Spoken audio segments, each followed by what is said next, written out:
네, 반갑습니다, 여러분. 이번 시간에는요, 면접 답변을 구성하는 방법과 면접 답변을 이야기할 때 여러분들의 스피치의 노하우에 대해서 함께 이야기 나눠보도록 하겠습니다. 디어빌리티 그룹 안수연입니다.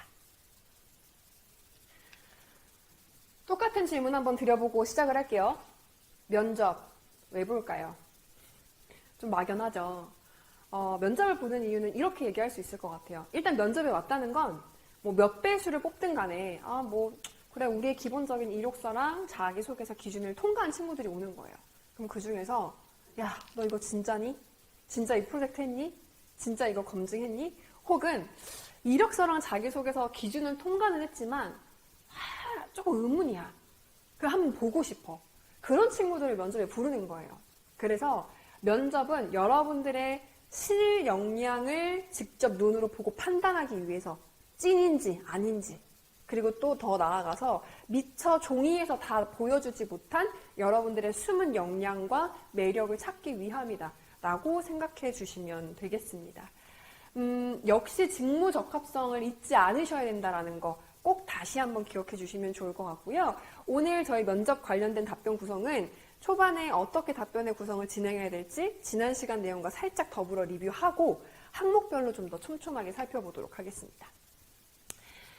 여러분, 면접은요, 두 가지로 나뉘어요. 경험 면접과 상황 면접. 크게 두 가지예요. 사실 또 따져보면 더 많은 면접이 있지만 경험 면접은요, 바로 여러분들의 이력서랑 자기소개서 기반으로 나오는 면접의 질문들이다 라고 생각해 주시면 될 것 같아요. 진짜 얘가 이렇게 했었다고 했는데 그게 진짜일까? 라고 그걸 검증하기 위한 질문의 단계라고 보시면 됩니다. 너 옛날에 이런 성과 냈으면 그거 진짜야? 어떻게 했었어? 이 질문 왜 해요? 너가 그런 방식으로 진짜 문제를 해결했다면 우리 회사의 성과에도 도움을 줄 것 같은데 한번 조금 더 구체적으로 얘기해봐. 아니면 네가 진짜 그거 했는데 증명해봐. 라는 질문들이 될 수 있어요. 그리고 이런 것들 과정에서 너가 과거에 그런 걸 했었어? 근데 단순히 경험한 거에서 그치는 게 아니라 너 무슨 생각을 가지고 그 일을 했었니? 너는 그 주변의 사람들에 대해서 어떤 생각을 가지고 있었어?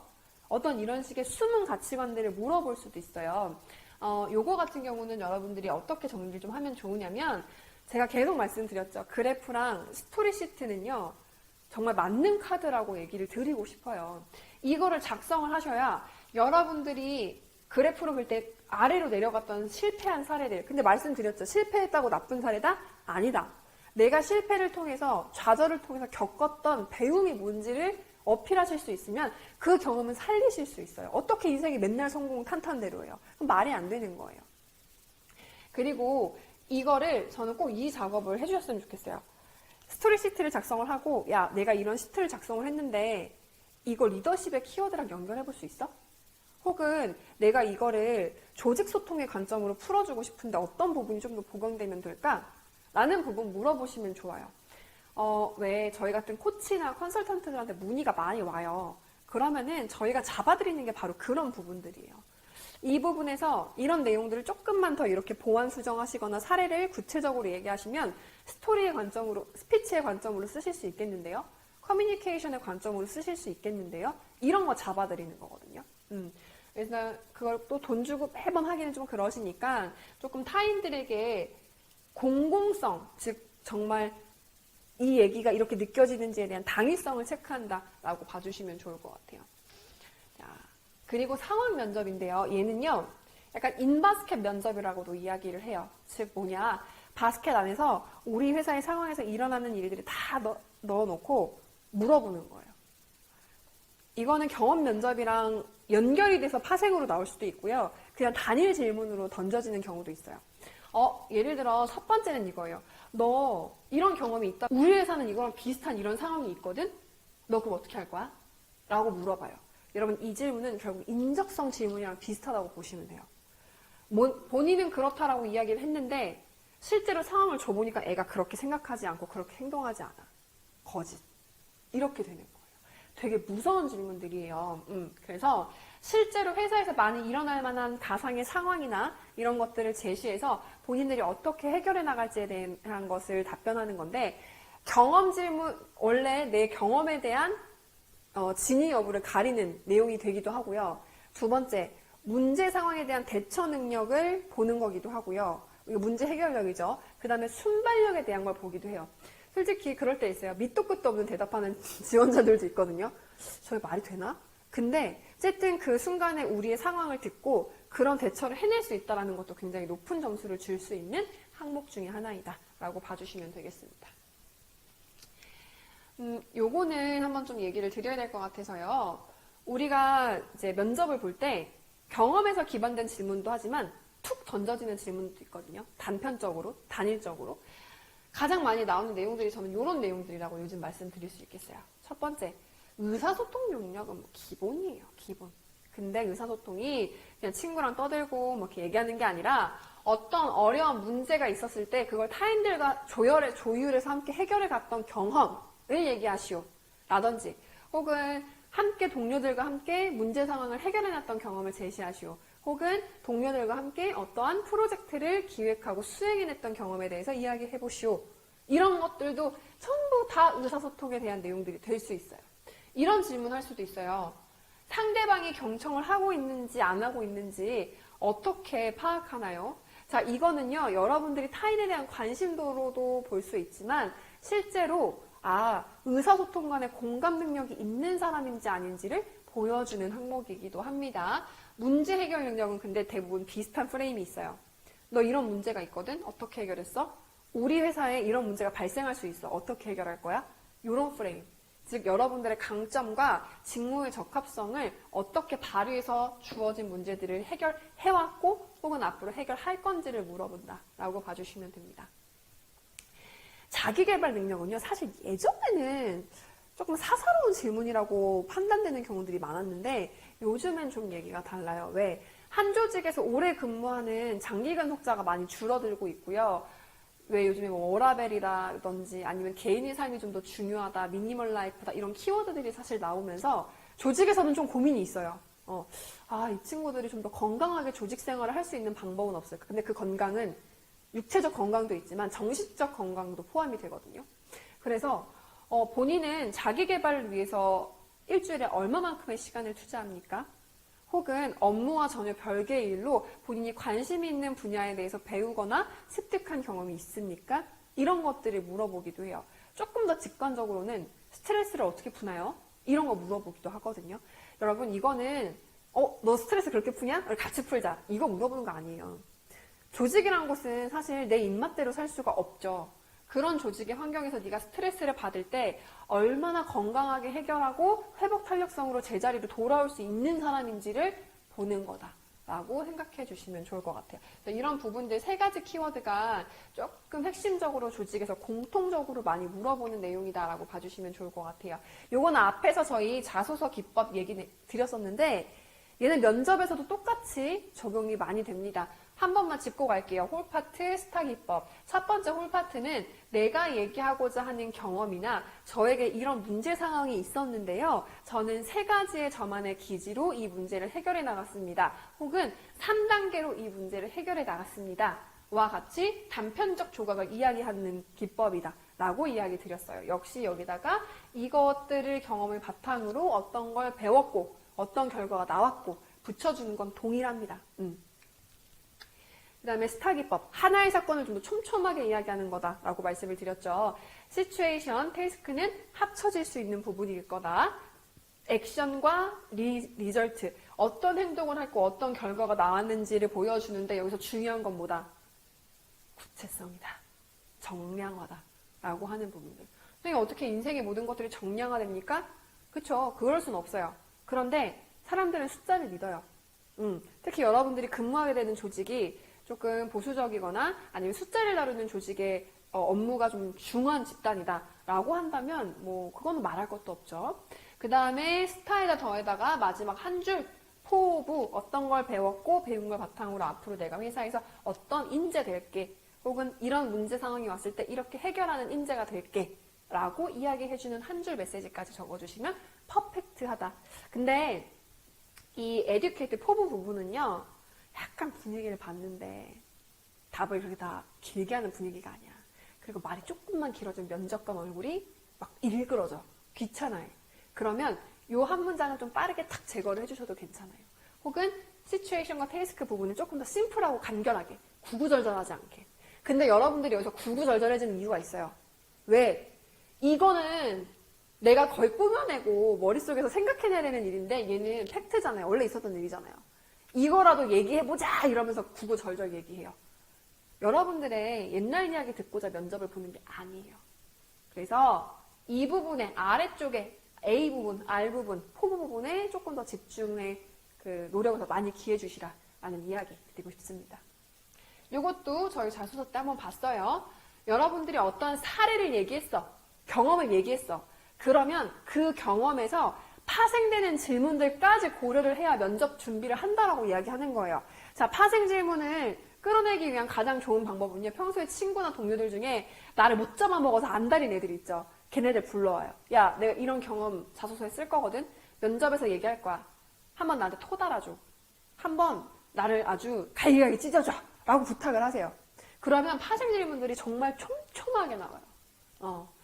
이건 이제 제가 좀 재미로 얘기를 한 거지만 실제로 그렇습니다. 저희 면접 스터디하는 친구들도요. 서로 자기소개서 돌려가지고 왜? 이건 언제? 진짜? 이런 피드백 달아주면서 뭔가 구체화해야 될 부분들을 서로 잡아주는 공부들을 많이 하거든요. 그래서 파생 질문에 대한 부분들도 여러분 좀 더 촘촘하게 준비해 주셔야 된다. 파생 질문은 왜 물어본다? 여러분의 경험이 진짜냐 아니냐를 증명하기 위해서, 판가름하기 위해서 물어본다. 혹은 상황만 보이는데 아직 이 친구의 생각이 안 보여. 상황은 보이는데 이 친구의 가치관이 안 보여. 그럴 때 파생 질문이 나오기도 한다라는 거. 혹은 경험을 얘기하는데 자기 생각만 너무 많은 거야. 이걸 배웠고 이걸 깨달았고 이렇게 할 거고 여기가 너무 많아. 그럼 진짜 궁금할 수 있죠. 도대체 무슨 일을 했는데 그런 깨달음이 있었어? 라고 물어볼 수 있어요. 그래서 이렇게 여러분들 어떤 부분의 밸런스가 내가 좀 부족한지 한번 보시면서 채워가시면 좋을 것 같습니다. 지금부터 면접에서 많이 사용하는 질문에 대해서 저희 한번 이야기 좀 나눠볼 건데요. 첫 번째로 자기소개에 대한 부분 좀 얘기 나눠볼게요. 여러분 자기소개는요. 많이 줄어들고 있는 추세이기는 해요. 왜냐면 면접을 심플하게 보기 위해서 자기소개는 그냥 간단하게 첫 질문할 때 하십시오라고 하는 경우들이 있거든요. 근데 디테일한 평가 요소는 아니지만 제가 이 얘기 꼭 드리고 싶어요. 여러분들의 면접 답변 중에 유일하게 100% 여러분들의 주도권으로 끌고 갈 수 있는 항목 중에 하나가 이 자기소개예요. 물론 어느 정도의 준비의 프레임은 있죠. 준비의 프레임은 있는데 내가 하고 싶은 말 하고 올 수 있는 순간이라는 거예요. 한 30초에서 1분 상간인데요. 어떻게 준비를 하냐? 전 2버전을 다 준비해야 된다고 말씀드려요. 보통은 이제 간단하게 한 1분 정도 자기소개 해보세요. 하면 1분 남짓이거든요. 근데 면접이 뒤로 가면 뒤로 갈수록 담당자들이 지쳐요. 그래서 간단하게 면접 소개하세요. 자기소개하세요. 간단하게 자기소개하세요. 라고 물어보면 1분까지 가도 힘들 수도 있어요. 실제로 면접관 중에 한 30초 내로만 자기소개하세요. 라고 하시는 분도 있거든요. 그래서 30초 버전과 1분 버전을 다 준비는 하시긴 하셔야 돼요. 근데 면접관을 궁금하게 만들어서 질문을 끌어내는 어그로. 여러분들 많이 쓰죠? 어그로란 말. 이게 왜 중요하냐면 여러분들 1분 자기소개에서 승부 보려고 하지 마세요. 무슨 얘기냐? 얘기를 더 나눌 기회들이 뒤에 되게 많은데 1분 자기소개에서 너무나 구체적인 사례를 들어가면 본인을 다 어필을 해버려. 더 알고 싶어요? 그렇지 않아요. 그래서 이런 얘기를 드려요. 아까 우리 스타기법을 기준으로 보았을 때 상황과 결과만 놓고 얘기를 하는 것도 방법이 돼요. 제가 국토대장정 프로젝트를 기획을 했었는데요. 실제로 약 2배 이상의 호응도를, 작년 대비 2배 이상의 호응도를 이끌어내며 뭐뭐한 적이 있는, 추진력이 있는 인재 안수현입니다. 어떤 이런 식으로 과정과 결과를 살짝씩 빼는 거예요. 더 궁금하게. 그럼 면접관이 이렇게 얘기했죠. 안수현 씨, 아까 국토대장정 거 기획했다고 했는데 이거 좀 자세하게 좀 얘기 좀 해봐요. 어떻게 뭘 했는 거야? 어떻게 뭘 한 거야? 물어보겠죠. 이런 식으로 약간 추진력 있어? 진짜? 이런 식으로 관심을 줄 수 있는 미끼를 던지는 역할을 한다라고 보시면 되겠습니다. 1분 자기소개뿐만 아니라 좀 경험을 얘기할 때 쓰실 수 있는 화법을 조금 더 얘기를 해드릴게요. 매직3와 SDS 기법인데 이 매직3는 저희 초반에 봤던 홀파트랑 조금 비슷하다고 보시면 돼요. 이게 이제 매직3예요. 저는 세 가지 역량을 가지고 있습니다. 혹은 저는 세 가지의 경험으로 저를 이야기하겠습니다. 세 가지의 자격증으로 저를 대표해서 소개하겠습니다. 세 가지의 키워드로 저를 소개하겠습니다. 어떤 이런 내용이에요. 근데 왜 세 개냐? 우리가 매직 넘버 3라고 숫자 심리학적으로 수사기법으로 세 가지를 이야기했을 때 사람들이 가장 오랫동안 기억하고 균형감이 있다라고 느낀다라고 해요. 그리고 세 가지를 준비했지만 현장에서 자기소개를 짧게 하려고 했을 때는 하나를 조금 중요도가 좀 떨어지는 걸 하나를 빼고 하셔도 괜찮아요. 저는 세 가지 역량을 가지고 있어요. 첫째, 둘째, 셋째. 이런 역량들, 이런 경험들, 이런 자격증 가지고 있고요. 이런 거 바탕으로 회사에서 이러한 인재를 낼 겁니다. 라고 이야기하는 방식이에요. 사례 조금 더 살펴보죠. 안녕하세요. 저는 지원자 누구입니다. 세 가지의 역량을 바탕으로, 세 가지의 저의 강점을 바탕으로 이야기 드릴 건데요. 첫 번째는 리더십입니다. 실제로 어떠어떤 프로젝트를 통해서 최고의 리더상을 받은 적이 있습니다. 둘째, 정보의 활용 능력입니다. 최근에 4차 산업혁명의 시대로 어떠어떤 프로젝트들이 굉장히 중요하게 진행되고 있는데요. 저는 실제로 제가 자체적으로 온라인 퍼실리테이션 프로그램을 운영을 하며 동기들에게 도움을 주고 있습니다. 세 번째, 열정적입니다. 제가 앞에서 재정의 한번 얘기한 적 있죠. 제가 생각하는 열정이란 반복되는 실패나 반복되는 결과가 나오지 않는 상황에서도 포기하지 않고 결과가 나올 때까지 이끌어가는 것을 열정이라고 생각을 하는데요. 실제로 저는 대학교 3학년 때 어떤 학술제의 경험을 통해서 결과가 나오지 않았지만 끝까지 포기하지 않고 찾아내는 집념으로 숨겨진 결과를 찾아내는 쾌거를 달성해 본 적이 있습니다. 이 세 가지의 역량을 통해서 저는 회사에서 어떠한 문제 상황이나 프로젝트를 맡았을 때 이 세 가지 역량을 바탕으로 주도성, 그 다음에 정보의 활용 능력, 그리고 이 두 가지를 끌어올리는 열정을 함께 보여주는 인재로서 최선을 다하도록 하겠습니다. 이런 식으로 멘트를 이끌어가 주시는 게 매직 넘버 3의 기법이다 라고 봐주시면 되겠습니다. SDS 기법은요, 스타 기법이랑 조금 비슷해요. 좀 연결되어 있죠? 매직 넘버 3 기법은 홀파트, SDS는 스타 기법. 상황을 좀 더 구체적으로 얘기하는 거예요.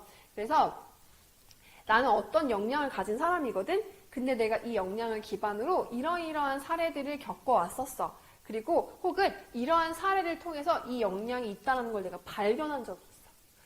그래서 이 결론은 똑같아요. 내가 이 결론과 이 역량을 통해서 회사에서 어떤 인재가 될 것인지를 어필하는 단계로 끝내주는 거예요. 한번 살짝 보죠.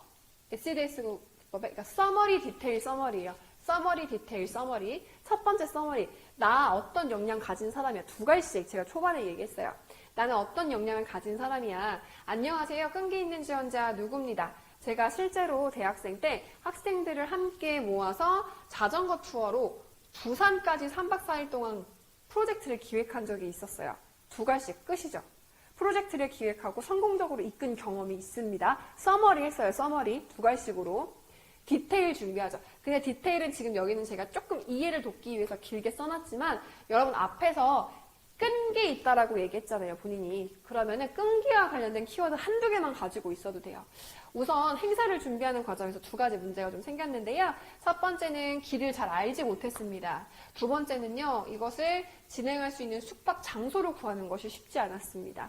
저는 저만의 강점인 끈기와 기획력을 바탕으로 첫 번째 문제는 무려 실제로 제가 직접 사전 답사를 3번 이상 하면서 어느 길로 가야 안전하고 빠른지 사전 답사를 진행을 했습니다. 두 번째는요. 숙박 장소를 구하지 못한 부분들, 실제로 답사를 하는 과정에 주변에 있는 초등학교나 기관들, 청소년 센터들을 돌면서 저희가 갖고 있는 예산에서 진행이 가능한지 모두 사전조사를 완료했습니다.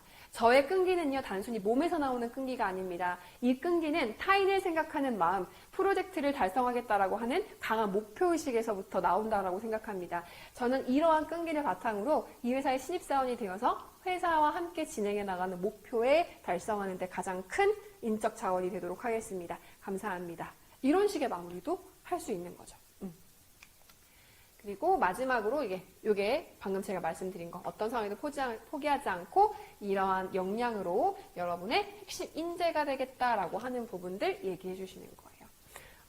지금 제가 말씀드린 건 법칙이 아니에요.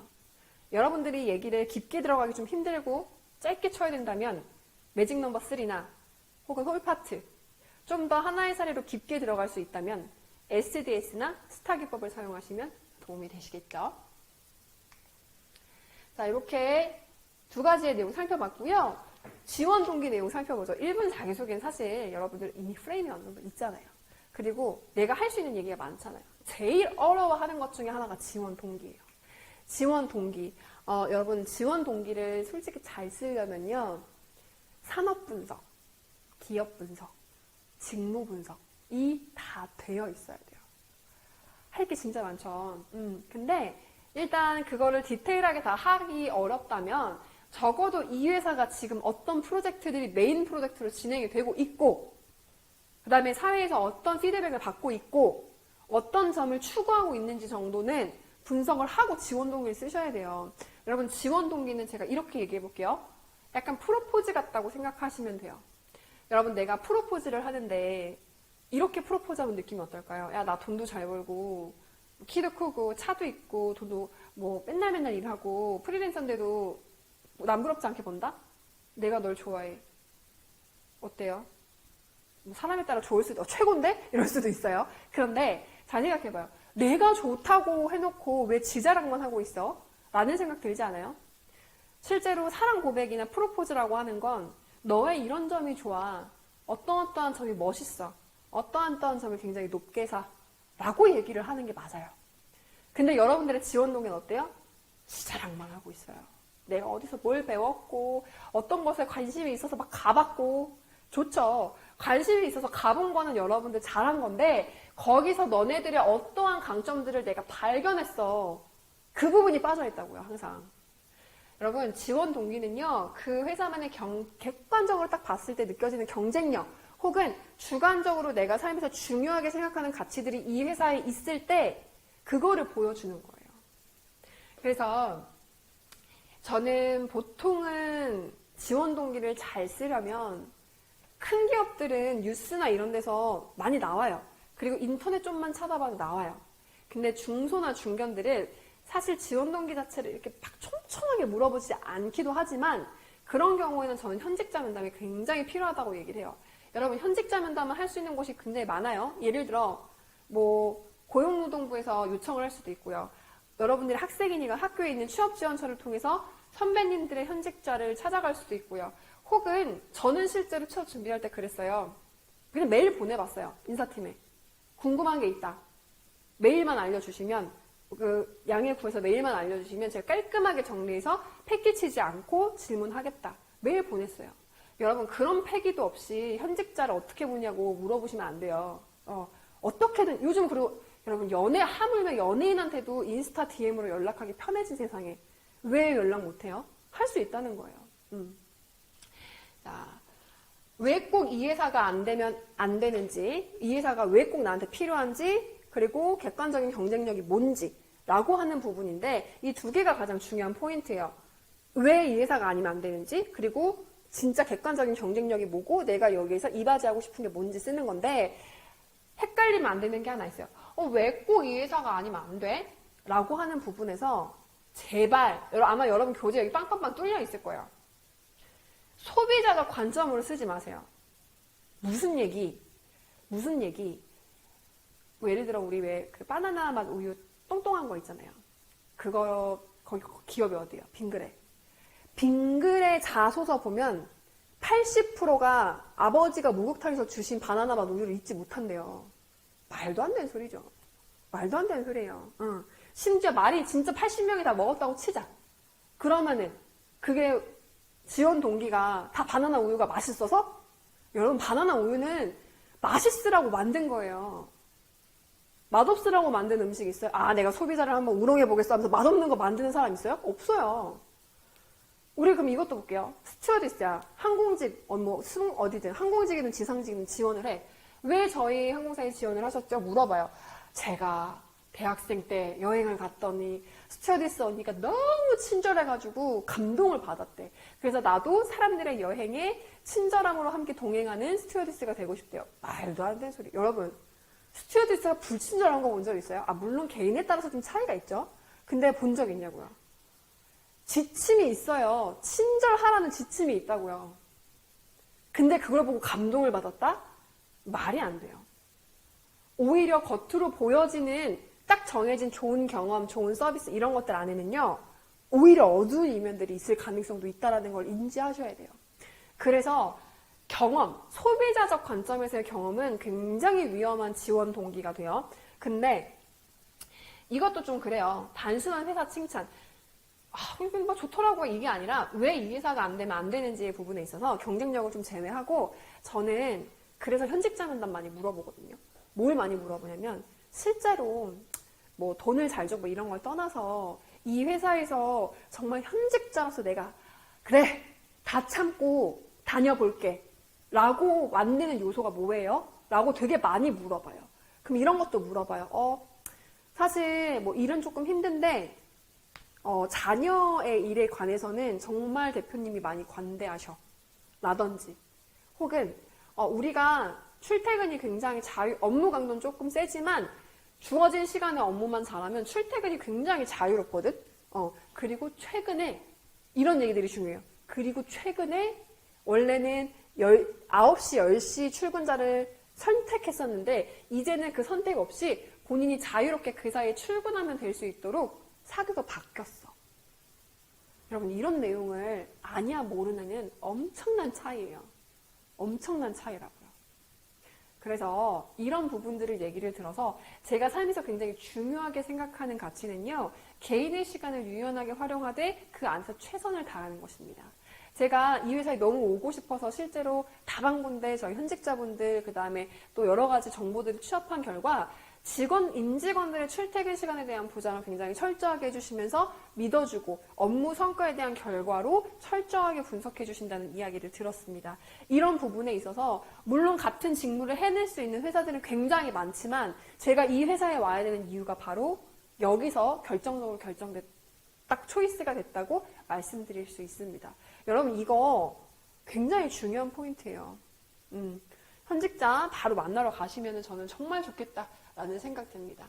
마지막 하나 더 볼게요. 개선점과 취약점. 감히 우리가 쉽게 얘기하면 안 돼요. 뭐냐?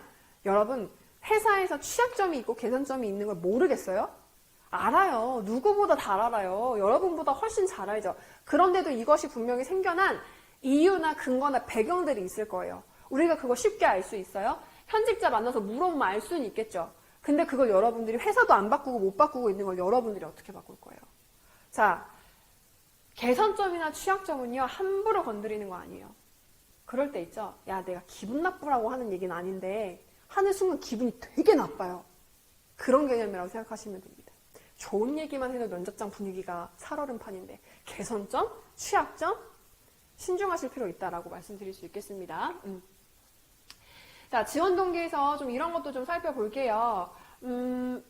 다는 아니고요. 우리 회사 말고 다른 데 지원한 곳 있어요? 유치하게 이런 질문 아직도 던지는 회사들이 되게 많아요. 근데 이건 어떻게 보면 여러분들의 진솔함을 평가한다고 보시면 돼요. 여러분 인사 담당자들이 바보가 아니에요. 여러분이 우리 회사만 넣겠어요? 딴 데도 다 넣겠지? 한 100개 넣겠지. 그쵸? 근데 아니요. 저는 여기만 지원했는데요. 실제로 본인이 그렇게 지원했을 수도 있어요. 근데 보통 취업 준비를 그렇게 많이 안 하죠. 많이 넣죠. 네, 많이 넣습니다라고 그냥 솔직하게 얘기하셔도 돼요. 근데 중요한 포인트는 이건 지원 동기랑 연결돼요. 이런저런 회사를 넣었지만 내가 이 회사를 더 와야 되는 이유가 뭔지. 근데 그 이유가 로고가 이뻐서 바나나 우유가 맛있어서 서비스가 친절해서 아니라고요. 내부적으로 이러한 이슈가 있다는 걸 내가 알고 있고 그리고 이 프로젝트를 진행하는 관점에서 내부 인력으로 구구절절 하는 게 아니라 과감하게 외부 연구 인력을 통해서 이 시장의 새로운 판도를 개척해 나가는 모습이 너무나 인상 깊다. 그래서 나는 나의 도전 정신과 우리 회사의 개척 정신이 굉장히 잘 맞는다고 생각한다. 이런 부분들을 어필해 줘야 답변이 완성이 되는 거예요. 여러분들한테 너 여러분들 지원했어? 너 나 삐졌어. 이런 얘기하려고 여러분한테 이런 질문하는 게 아니라는 거 잘 기억해 주시면 되겠습니다. 자, 압박 질문 얘기해 볼게요. 압박 질문. 압박 질문은 케이스가 되게 다양해요. 진짜 뜬금없는 질문을 하는 압박 질문도 있고 혹은 여러분들의 경험 안에서 파생 질문으로 들어가면서 촘촘해지는 압박 질문이 있어요. 그러면 후자는 저희가 앞에서 많이 봤으니까 이런 내용들도 한번 보죠. 이런 질문 받으면 되게 뜬금없죠. 이성 친구에게 가장 해주고 싶은 선물이 있다면 어떤 선물이에요? 여러분들은 뭘 해주고 싶나요? 장미, 지갑 중에? 자, 이건 무슨 질문이냐면 실제로 대기업 인하원 인사 담당자 뽑을 때 했던 질문이에요. 장미? 좀 더 감성적인 부분과 의리, 관계를 좀 더 중시하는 부분들이 있을 거고요. 지갑이래요. 현실적이네. 나온 것들을 파악해 볼 수 있어요. 아주 작은 짧은 질문이지만. 자, 여러분 이런 질문을 하는 이유, 뭐 좋아해요? 뭐 음식 뭐 좋아해요? 무슨 색깔 좋아해요? 왜 물어봐요? 그 색깔 뭐 옷 사주려고? 저녁에 좋아하는 음식 사주려고? 그런 거 물어보는 거 아니에요. 압박 질문에서 보는 거는 이거예요. 여러분들이 이 질문을 받았을 때 당황했지만 당황하지 않은 모습을 보이며 대처해 줄 수 있는 빠른 위기 대처 능력. 두 번째, 질문 같지 않고 있는 질문을 했지만 그런 것들을 논리정연하게 대답해내는 논리정연함. 그리고 이 모든 것들을 합쳐서 문제 해결력이라고 이야기하죠. 그걸 보는 거예요. 그래서 여러분 이런 질문을 받을 때 저는 이거 키워드만 기억하세요. 면접관 입에서 왜? 라는 얘기를 나오게 하지 않게 하는 거예요. 뭐냐? 무슨 색 좋아하니? 저요? 검은색이요. 이러면 왜? 당연히 왜라고 물어봐요. 너 뭐 좋아하니? 저 초밥이요. 왜? 이렇게 하면 안 된다는 거예요. 제가 좋아하는 음식은 초밥입니다. 왜냐하면 여러분들이 치고 나가야 돼요. 그게 논리예요. 주장과 근거, 생각과 뒷받침, 생각과 경험, 이게 세트라고요. 그래서 두 가지예요. PR만 생각하세요. 왜 우리 자기 PR 한다라고 얘기하죠? 물론 거기서 PR이 이 PR은 아니지만 그냥 이렇게 규칙으로 기억하세요. 자, 나는 포인트. 제가 좋아하는 건 뭐뭐고요. 제가 강점은 이거고요. 제가 존경하는 사람은 이거예요. 이게 포인트죠. 이유나 사례. 왜냐하면 제가 누구를 좋아하는 이유는 어떠한 점에서 제 삶에 굉장히 큰 귀감이 되기 때문입니다. 물론 현재의 모습이 좀 다를 수 있겠지만 타인들에게 그런 모습을 보여주려는 노력과 끈기만으로도 저는 엄청나게 배울 점이 있다고 생각합니다. 라든지 뭐 이런 내용들, 이유를 들어서 얘기해 주는 거죠. 마지막으로 기업의 직무와 연결시킨다. 우리 스타기법이나 이런 데 보면 반드시 리절트나 그 다음에 에듀케이트로 포부를 얘기하는 부분들이 있는데 근데 저는 요거는 조금 분위기를 보면서 얘기하라고 해요. 왜냐하면 담당자가 조금 진지하고 좀 아카데믹한 스타일이에요. 그러면 뭐 예를 들어 이런 것들 뜬금없는 사례 하나 들어볼게요. 저는 치킨을 굉장히 좋아합니다. 특히 후라이드를 좋아해요. 왜냐하면 아무리 세상에 많은 치킨들이 나온다고 하더라도 후라이드, 본질에 집중한 것을 이길 수 있는 맛은 없다고 생각합니다. 저는 이러한 저의 어떤 기호나 가치관들을 바탕으로 조직 내에서 다양한 변화를 시도하지만 그 가운데에 백투더 베이직, 본질을 잃지 않고 중심을 잃지 않고 탄탄하게 걸어나가는 신입사원이 되도록 하겠습니다. 말도 안 되죠. 근데 여러분 이런 답변을 하면 일단 약간 이런 느낌이 좀 있어요. 그래서 압박 질문이나 조금 뜬금없는 질문들은 논리정연한 대답, 구성이 딱 느껴지는 대답, 그 다음에 당황했지만 당황하지 않고 대답하려고 노력하는 문제 해결력이나 위기 관리 능력, 이 두 가지를 보는 거다라고 보시면 되겠습니다. 조금 조심스럽게 어려운 얘기를 하나 해볼까 해요. 뭐냐면 상사가 부당한 업무를 지시한다면 어떻게 하겠습니까? 라는 질문들이 있어요. 세상 난감해요. 세상 난감해. 이거를 물론 담당자들마다 조금 생각이나 가치관들은 다르겠지만 제가 그래도 퍼블릭하게 공공연하게 좀 먹힐 수 있는 답변으로 말씀드릴게요. 과중 업무나 늦은 지시가 자주 있습니다. 어떻게 하시겠습니까? 눈물 나죠, 여러분들. 저도 회사 다닐 때 야근을 너무 많이 해서 벌써 마음이 아프네요. 과중 업무랑 늦은 지시는요, 여러분 일단 우리 회사에 면접 보러 간 거잖아요. 회사의 입장도 좀 생각을 해볼 필요가 있어요. 이렇게 대답하시는 거 저는 좀 추천해요. 과중 업무와 늦은 지시가 일단 왜 발생했는지 한번 체크해 볼 것 같습니다. 정말 회사 자체에 업무가 많은 것일 수도 있겠지만 제가 업무를 따라가는 속도라든지 처리의 방향성을 좀 헤매는 걸로 인해서 늦은 지시나 과중 업무가 있을 수 있다고 생각합니다. 그래서 우선적으로는 저의 업무 스타일을 먼저 한번 점검해보고 그럼에도 불구하고 너무 지나친 과중 업무나 늦은 지시가 있다면 제가 이런 것들을 조금 더 스케줄을 잘 조절해볼 수 있도록 팀에도 제안을 해볼 수 있을 것 같습니다. 로 가면 조금 안정적이죠. 아우, 야근 안 할 건데요? 늦게 지시하면 안 되죠. 여러분, 이거를 질문을 했다는 이유를 생각을 해보세요. 시키겠다는 얘기예요. 그쵸? 자, 요거 두 개 좀 중요해요. 비업무적인 업무 지시. 업무랑 상관없는 상사 개인의 일을 시키는 거, 뭐 이런 걸 얘기해요. 비윤리적인 업무 지시. 이거는 말 그대로 범법, 그러니까 법에 어긋나는, 규칙에 어긋나는 것을 비윤리적인 업무 지시라고 이야기를 하는데 조금 달라요. 비업무적인 부분은 여러분 제가 말씀드린 회사의 입장도 한번 생각을 해보요. 여러분들이 맡은 직무가 물론 완전 회장님이나 대표님과 완전 동떨어져 있는 포지션이면 조금 얘기는 다를 수 있겠지만 저 같은 경우는 인사예요. 그 누구보다 회사에 가까이 있는 사람이라고요. 그러면 솔직히 비업무적인 지시가 내려올 때도 있어요. 비업무적인 지시가 내려올 때도 있어. 내 아래 나의 역할에 내 롤에 얘가 없는데 얘를 나는 시킨다고. 그러면 여러분 그때마다 제가 저희 계약서에 이 내용 없는데 안 해요? 이럴 수 있어요. 사실 그러기 현실적으로 쉽지는 않아요.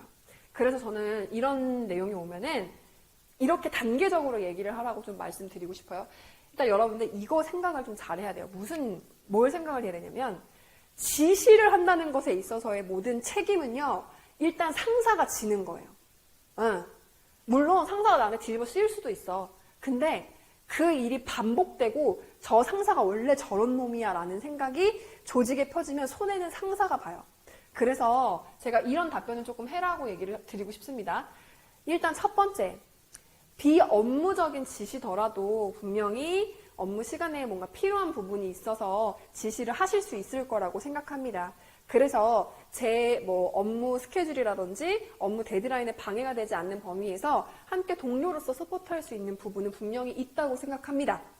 그런데 이런 부분들이 너무 습관적으로 반복적으로 진행된다거나 혹은 개인의 일정을 침해받으면서까지 진행돼야 되는 일이라면 저는 그런 부분들은 조금 양해를 구해야 되는 게 맞다라고 생각합니다. 그리고 이 부분은 단순히 제가 하기 싫고 이런 문제가 아니라 함께 이뤄내는 팀의 문제에 영향을 줄 수 있기 때문에 좀 이런 부분들을 고려해서 도와드릴 수는 있을 것 같습니다. 정도로 얘기하면 무난하게 넘어가실 수 있어요. 근데 비윤리적인 업무 지시 여러분 no 라고 얘기하세요. no 라고 얘기하세요. 근데 no 라고 얘기를 했는데 여러분 왜 no야? 야 너 그렇게 융통성이 없니? 그 회사는 가지 마세요, 여러분. 여러분들 그런 회사 들어가시면요. 여러분들한테 비윤리적인 일을 시킬 거예요. 범법적인 일을 시킬 수 있어요. 그럼 다 같이 철컹철컹 하는 거지. 그런 회사 가고 싶으세요? 여러분, 취업시켜준다고 다 좋은 회사는 아니에요. 여러분들 굉장히 빛나는 존재잖아요. 그쵸? 좋은 대우 받으면서 일해야죠. 좋은 대우는 금전적인 것도 있지만 함께 일하는 업무 파트너로서의 존중도 받으셔야 된다는 얘기예요. 이 사람들의 비윤리적인 지시의 수단이 되어서는 안 된다는 얘기를 드리고 있는 거예요. 취업 준비하면서 자존감 많이 떨어져 있을 거 제가 알아요. 그래도 아닌 건 아니다 라는 얘기를 좀 먼저 드리고 싶어요. 비윤리적인 업무 지시는요. 일단 기본적으로 불법적인 요소가 들어가 있다. 그건 안 되는 거예요. 왜? 근데 또 그렇다고 그러다 제가 철컹철컹하면 어떡해요? 이렇게 얘기하면 약간 웃기잖아요. 면접에서. 자, 비윤리적인 부분은요. 저에게 직면하는 문제를 넘어서 함께 일하는 저희 동료들 그리고 저희 회사에게 장기적으로 좋지 않은 결과를 갖고 올 거라고 확신합니다. 그래서 당장 지금은 조금 융통성이 없어 보일 수 있고 힘들 수 있지만 장기적으로 조금 더 건강한 조직 문화와 조금 더 깨끗한 직무 문화를 달성하기 위해서는 비윤리적인 일은 저는 거절하는 것이 맞다고 생각합니다. 그러나 여러분 이거 보세요. 우리 면접을 보러 갈 때 누가 앉아있는지 잘 보세요. 그리고 보통 본인들이 누군지 얘기해요. 인사팀장 누굽니다. 직속팀장 누굽니다. 이렇게 얘기를 해요. 그럼 어떤 사람들이 들어왔구나 보면 알아요. 근데 그 중에 되게 상사가 있어. 임원, 인사 이런 애들이 있어요. 그런 애들이 있으면 이 얘기도 해주셔도 좋아요. 우선 제가 앞에 얘기해드렸던 건 똑같이 하시고요. 이런 일들이 그런데 반복적으로 강압되거나 저의 의지와 상관없이 요구되는 상황이 반복된다면 저는 그 윗 상사에게 조금 더 상황에 대한 개선의 의의 제기를 할 것입니다. 이것은 반복해서 말씀드리지만 저에 대한 책임 소재도 중요하지만 장기적으로 회사와 저희에게 절대 도움이 되지 않는다고 생각합니다. 라고 바른 모습을 보여주셔야 돼요. 바른 모습을 보여주셔야 돼요. 그리고 말씀드렸죠? 바른 모습이 싫다고 하는 회사에 가지 마세요. 그건 별로 좋은 선택이 아닙니다. 그리고 요거 조금 드릴게요. 여러분들 중에 휴학을 조금 오래 하신 분들이 있을 수도 있어요. 공백기라고 얘기해요.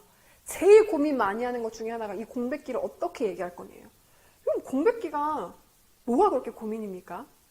여러분 사람이 살면서 1년도 한 번도 안 쉬고 일을 해야 잘한 거예요? 그렇게 생각하시면 안 돼요. 하지만 저는 늘 내가 이직을 했든 공백기를 가졌든 이전 회사에서 어떤 이유로 나왔건 이유가 분명하게 있으면 괜찮아요. 그리고 그 경험들을 통해서 그 시간들을 통해서 내가 얻은 결론이 있으면 괜찮아요.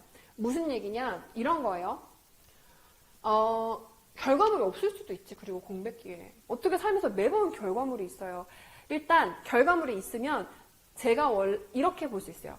제가 원래 전공은 유아교육과 전공이었지만 이쪽 일이 저와 그렇게 잘 맞는다고 생각하지 않았습니다. 2년간의 실습을 통해.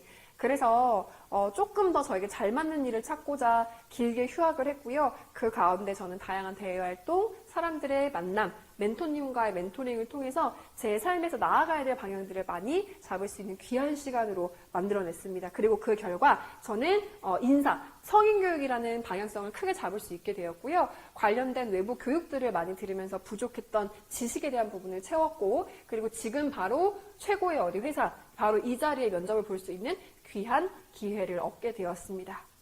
말하면서 약간 소름 돋았어. 자, 근데 결과물이 없을 수도 있죠. 제가 말씀드렸죠. 실패할 수 있어요. 결과물이 없었지만 이런 얘기하면 어떨 것 같아요? 사실 저는 전공이 맞지 않는다고 뛰어나와서 나름대로 제 길을 찾아간다라는 명목으로 정말 멍 때리는 시간도 가져왔고요. 한없이 놀아보는 시간도 가져왔습니다.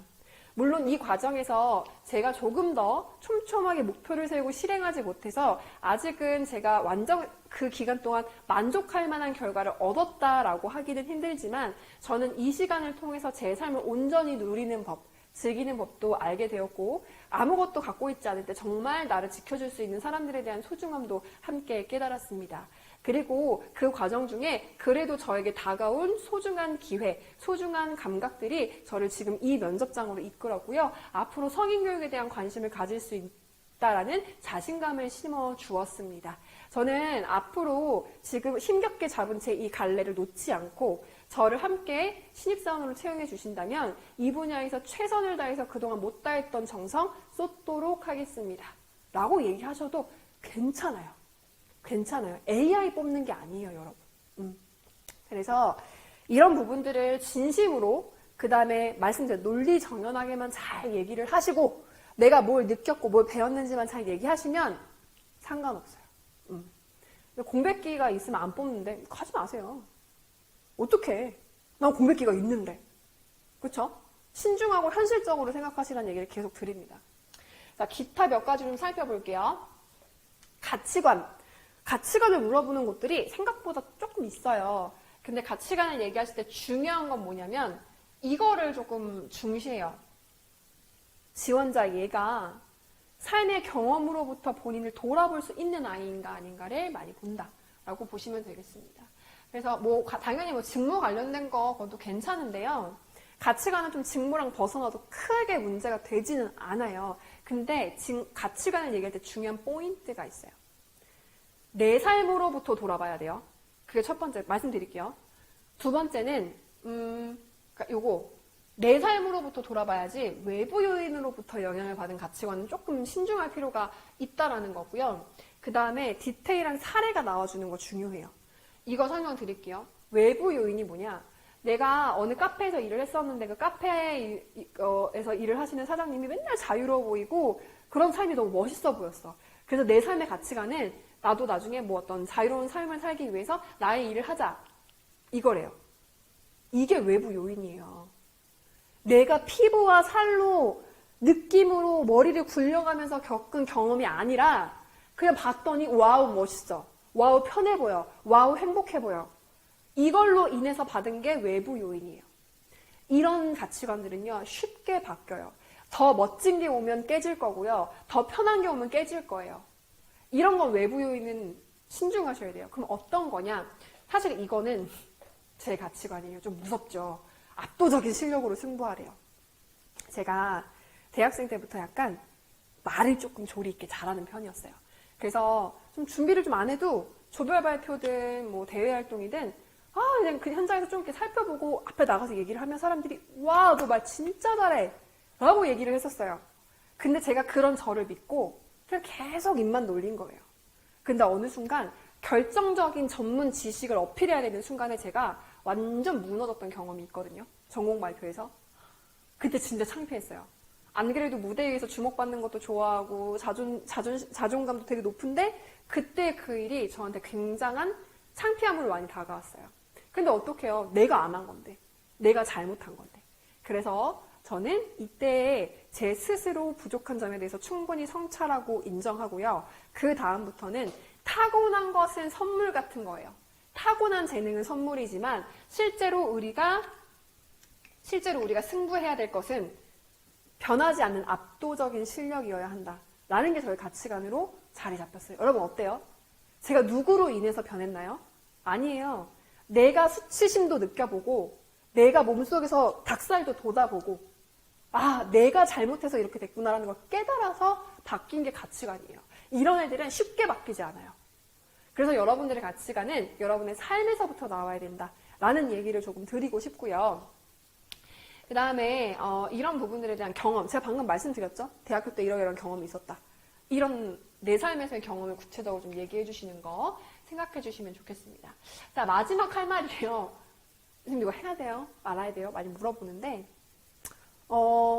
분위기를 좀 보시면 좋을 것 같아요. 일단 여러 가지 케이스가 있거든요. 첫 번째는 면접관이 모두한테 열린 기회를 주는 케이스가 있고 혹은 한 명씩 지목해서 다 말해보라고 하는 경우들도 있고요. 그러니까 열린 기회는 그거죠. 뭐 원하시는 사람 있으면 해보세요. 없으면 말고요. 이거예요. 세 번째는 모든 사람이 시키질 않았어. 근데 안 해도 될 것 같은데 막 다 해, 한마디씩. 자, 열린 기회를 어느 순간이든 저는 얘기를 할 수 있으면 하라고 얘기해요. 왜냐하면 지금 저랑 같이 자소서 면접 얘기하다 보면 내 얘기를 할 기회가 생각보다 별로 없어요. 경험도 내 얘기잖아요. 알죠? 가공된 여러분의 얘기 말고요. 진짜 내가 너무나 간절해서 이 자리에 있는 그 느낌을 보여줄 수 있는 시간이 있냐는 거예요. 없어요, 생각보다. 그래서 여러분들 마지막으로 할 말이 있냐고 물어보는 건 여러분에 대한 성과평가, 역량평가는 다 끝났다는 뜻이에요.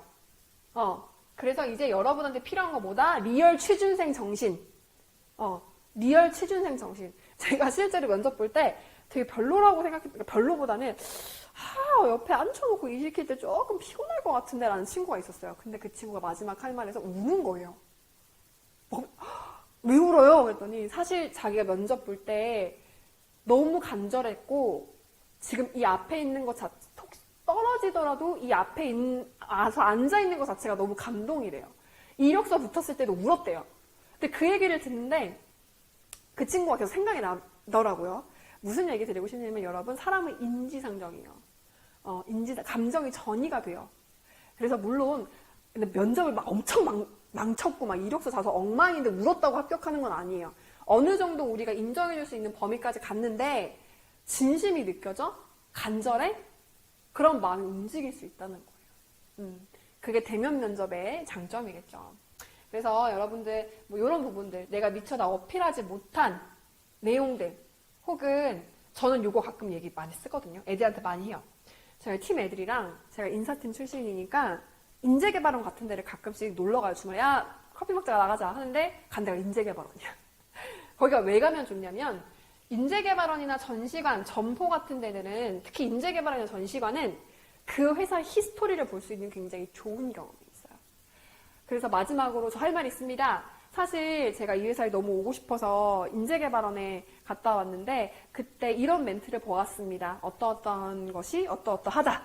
그게 그날 제 마음에 너무 크게 다가와서 지금 이 자리에 있는 게 굉장한 영광으로 다가옵니다. 제가 이 영광을 보답할 수 있는 기회로 주시면은 아주 잘 업무를 해보겠다. 어떤 이런 멘트를 친다든지 아니면 점포도 중요해요. 점포는 뭐냐면 영업이나 현장 관리나 이런 쪽이신 분들은 좋아요. 사실 제가 이 A라고 하는 브랜드를 너무나 좋아해서 반드시 일주일에 한두 번씩은 그 매장을 돌아다니면서 어떤 것들이 변했는지, 사람은 어떻게 변했는지, 디스플레이는 어떻게 변했는지 보는 것들이 어떻게 보면 저의 취미생활과 같습니다. 저의 이런 애정 어린 마음, 관심 있게 쳐다보는 촘촘한 관찰력, 이런 것들을 바탕으로 소비자에게 좀 더 인정받는 브랜드로서 해나갈 수 있는 제안들을 많이 해드리고 싶습니다. 제게 그런 아이디어를 발산할 수 있는 기회들을 주시기를 간곡하게 부탁드립니다. 어떤 이런 멘트들 하실 수 있어요. 그냥 저 좀 뽑아주세요 하는 것보다 훨씬 낫죠 돼요. 그리고 요거 현직자 만난 경험 같은 것도 얘기해 주시면 좋아요. 요 얘기를 하면서 좀 같이 저희 마무리 하나 더 얘기해보고 해볼게요. 여러분, 사람의 첫인상을 결정짓는 게 3초래요, 3초. 3초. 문을 열고 들어와서 어떤 사람이 딱 보면, 약간 고집스럽게 생겼는데? 그럼 이 친구가 조금만 자기 의견을 고집하면, 역시, 고집이 엄청 세네? 이렇게 생각이 딱 들어요. 이게 되게 무서운 게 초도 효과예요. 이거를 뒤집는데 무려 80배의 시간이 들어요. 근데 우리 면접 80번 그 사람이랑 계속 보나요? 아니에요. 그래서 처음 면접장에 들어와서 나갈 때까지의 모든 표정, 행동, 이미지가 굉장히 중요합니다. 이거 제가 좀 중요하게 생각하는 것 중에 하나긴 해요. 당연한 얘기인데 이 당연한 걸 안 지키시는 분들이 많거든요. 노크하고 문 열고 와서 목례를 하는데 그냥 자기 와서 그냥 툭 앉아버리시는 분들 되게 많아요. 그리고 하는 미소 이런 거는 기본적인 내용이니까 아예 제가 이거 상관없이 얘기를 드릴게요. 첫 번째, 여러분 너무 쭈글거리면서 들어오지 마세요. 뭐냐면 제가 이렇게 문을 열어주고 안내를 하면 이러면서 막 들어와요. 이러면서. 여러분 죄졌습니까? 아니에요. 당당하게 들어오시고 들어오실 때 제가 한 가지만 부탁드릴게요. 보통 담당자나 아니면 이렇게 문을 열어주면 어떤 일로 오셨나요? 물어볼 거예요. 그럼 여러분 뭐라 그래요? 아니 면접 보러 왔는데 이래요. 그렇게 얘기하시면 일단 탈락. 왜? 저 A부서 2시 면접 보러 온 누구입니다. 라고 얘기해 주세요. 그래야 전달하는 사람도 편하고요. 전달 딱 받는 사람이 마침 같이 일할 실무자야. 되게 구체적이더라고. 일을 여러 번 하지 않겠는데? 이거 줄 수 있어요. 진짜 웃긴 게 여러분, 제가 어떤 회사에서 근무할 때 저 방 안쪽에 우리 이사님이 있었어요. 그리고 우리 실무자들은 밖에 있어요. 사실 실무자들은 이 면접을 보러 내가 문 들어갈 때, 나갈 때 말고는 만날 일이 없잖아요. 근데 이사님이 면접을 딱 끝나고 나면 저희한테 물어봐요. 어때? 이거 물어봐요. 말이 안 되잖아. 근데 또 웃긴 건 실무자들이 야 이상해. 인사 안 했어요. 그래 나가는 폼이 영 이상해요. 막 주춤주춤거리던데 보니까 약간 눈빛에 힘이 없던데 그 순간 되게 많은 걸 파악해요. 무슨 얘기냐? 면접관도 중요한데 여러분 면접관까지 데려다주는 그 사람도 굉장히 중요할 수 있다는 거예요. 그런 부분들, 그리고 진짜 번외적인 얘기지만 여러분 가서 마실 것 좀 드릴까요? 라고 얘기를 할 때 물 드세요. 물 드세요. 제가 충격적이게도 저번에 어디였죠? 그 메뉴 중에 약간 프라푸치노 같은 거 있잖아요. 그거 요청한 친구가 있었어요. 그래서 굉장히 충격받았어요. 저희는 그런 거 없다. 오렌지 주스 있고 커피 그냥 믹스 커피 있고 물 있다라고 말씀드렸더니 자기가 좋아하는 게 없대요. 무슨 기분 들겠어요? 함께 일하기 힘들죠. 여러분 면접은요. 이 친구를 내 옆에 앉혀놓고 같이 일할지 말지를 보는 건데 이런 친구 옆에 두고 일하고 싶겠어요? 까칠해서 힘들다는 거예요. 자, 그리고 면접 볼 때 여러분 면접 이런 준비하실 때 반드시 카메라로 찍으세요. 이유가 있어요. 저도 강의하다 보면 나오는 잔습관들이 있거든요. 여러분도 말할 때 하는 이러한 잔습관들이 있을 거예요. 부정적인 비언어의 시그널을 보내는 애들이거든요. 눈을 부빈다든지 귀 부빈다든지 그리고 요거 교정했던 친구들이 꼭 이렇게 얘기해요. 그럼 일단 말이 잘 안 들려요. 자신감이 없어 보이고.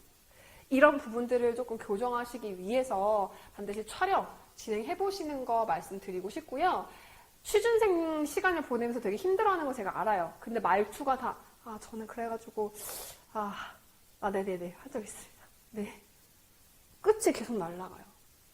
여러분들 자신감은요 눈빛과 말에서 나와요. 그리고 문 열고 들어오다 보면 눈빛이 생동감 있는 친구들은 말투 자체가 달라요. 자신감이 있고요. 확실해요. 어미 처리 대강대강 하지 마시고 주어, 동사, 목적어, 말미까지 정확하게 딱 얘기해 주시는 거. 그래야 똑부러진 사람처럼 보일 수 있어요.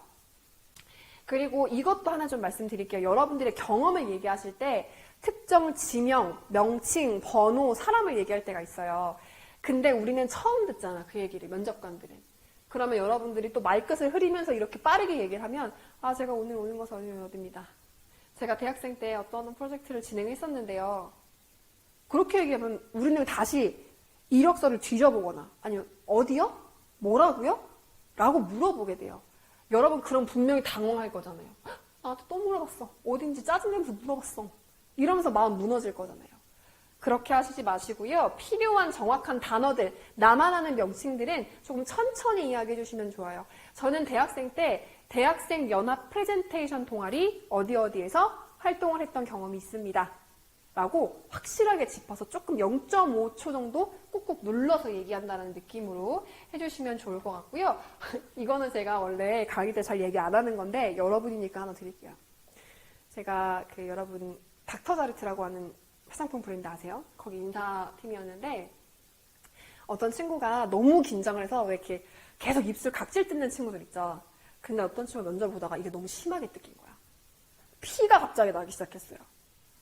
면접 시간은 한정돼 있는데 이 친구가 피를 흘리는데 안 닦아줄 순 없고 그래서 막 휴지 갖다 주고 또 저희 회사 화장품 많잖아요. 립밤 이렇게 갖다 주고 그러느냐고 시간은 15분을 썼어요, 여러분.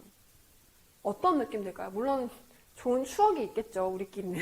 입술을 뜯다가 피난 친구가 있다.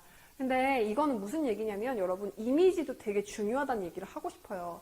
면접에서 얘기만 잘하면 돼요? 아니에요. 문 열고 들어왔는데 눈에 동태 눈깔이야. 그러면 좀 피곤해 보이죠. 자신감도 없어 보이고요. 일단 피부는 페카라 이런 얘기도 많이 하지만 가장 이야기를 많이 하고 긴장됐을 때 마르고 티가 나는 곳이 바로 여기예요. 그래서 평소에 입술이 내가 좀 많이 건조하고 각질이 심하게 뜬다라고 하시면 면접 가시기 전에 전날 저녁에 립밤을 조금 많이 도톰하게 바르고 주무세요. 그리고 면접 보러 가실 때 긴장되고 잠 못 잤다고 커피 드시지 마시고 입이 마르고 목이 마르면 삑사리가 잘 나요. 그리고 계속 이런 쩝쩝거리는 소리를 내게 될 겁니다. 그래서 여러분들의 소중한 이야기가 나오는 이 입을 가장 소중하게 생각해 주시고 아껴주시고 준비해 주시면 좋을 것 같다라는 생각이 듭니다. 자, 저랑 같이 이력서, 자소서, 그리고 면접까지 올인원으로 한번 조금 살펴봤는데요. 오늘도 역시 이 파트도 제가 좋아하는 멘트를 조금 여러분들과 나누며 마무리해보도록 하겠습니다. 인생은 곱셈이래요. 어떠한 기회가 와도요, 내가 제로면 의미가 없다라고 합니다. 예를 들어 내년 상반기에 엄청난 취업 기회들이 와요. 올해 코로나 때문에 쉬었으니까 내년에 엄청난 기회가 안 올 수도 있지만 온다고 가정해봅시다. 근데 여러분들이 남들 논다고 나도 지금 놀고 남들 안 한다고 나도 지금 안 하고 이렇게 준비가 안 되어 있으면 실질적인 기회가 왔을 때 여러분들이 그 기회를 잡을 수 있는 자격이 없어져요. 자, 여러분들 내가 이렇게까지 인생을 힘들게 살아야 돼요 라고 생각하실 수 있어요. 그런데 우리 인생의 1년, 2년은요 긴 날들이 아니에요. 지금 이 순간에 여러분들의 노력과 열정이 앞으로 10년, 더 나아가서 20년, 30년에 여러분들의 자존감, 그 다음에 역량, 성장 궤도, 이 모든 것들을 바꿀 겁니다. 그래서 여러분들의 소중한 어떤 20대 생활이 조금 더 미래를 바라보는 준비의 시간으로 잘 짜여지기를 진심으로 기도합니다. 여러분들께 좋은 멘트 함께 공유하면서요. 저희는 여기서 강의 마치도록 하겠습니다. 고생하셨습니다.